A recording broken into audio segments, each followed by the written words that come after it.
अगर मैं बिहार के बारे में पूछूंगा तो आप क्या बताओगे? यही ना, गरीबी, भुखमरी, बेरोजगारी, पलायन, मजदूर। अगर वहाँ पे चुनाव होने जा रहा है तो वहाँ का मेन मुद्दा क्या होना चाहिए? यही सब विषय पर होना चाहिए। लेकिन इन सभी मुद्दों को छोड़कर अवैध घुसपैठियों और प्रवासियों का मुद्दा चर्चा में है। ऐसे में सवाल उठता है कि क्या यह राष्ट्रीय चिंता का विषय है, या चुनावी माहौल में ध्रुवीकरण या ध्यान भटकाने का प्रयास?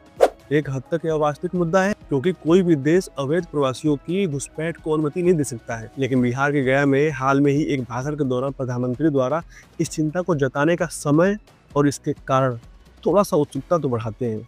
यदि घुसपैठिए सही में चिंता का कारण है तो यह पूछना लाजमी है कि बीते 11 सालों से केंद्र सरकार क्या कर रही थी, खास करके तब जब बिहार में बीते 8 सालों से डबल इंजन की एनडीए सरकार है।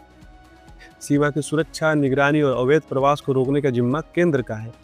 सरकार के अधिकांश कार्यकाल के दौरान बिहार के राजनीतिक विमर्श में यह मुद्दा दबा ही रहा। अब चुनाव नजदीक आते ही भाषणों और सुर्खियों में यह मुद्दा छा गया है। यह सवाल भी उठता है कि इस चिंता के एविडेंस कहाँ है?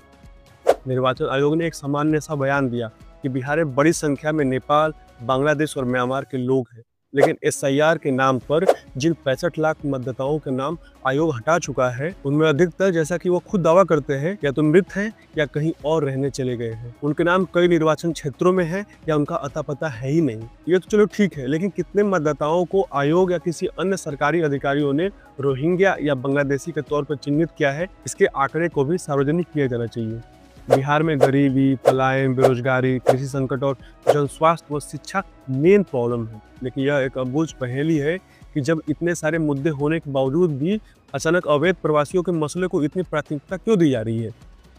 कहीं ध्यान तो नहीं भटकाया जा रहा हमारा? जब सरकारें खुद को राजकाज में पिछड़ते देखती है तो वह मतदाताओं का ध्यान दूसरे मुद्दे की ओर भटकाने की कोशिश करती है। लंबे समय से धर्म, जाति के नाम पर बिहार की जनता के हितों की बलि दी जा रही है। जहाँ नेताओं को एजुकेशन, एम्प्लॉयमेंट और डेवलपमेंट की बात करनी चाहिए, वहाँ अभी भी जाति, जनगणना और धर्म की बात की जा रही है। तो आपको क्या लगता है कि बिहार के पिछड़ने का मेन कारण क्या है? क्या ये नेता है या फिर वहाँ की जनता खुद है? कमेंट करके बता सकते हैं। अभी के लिए इतना ही। जय हिंद।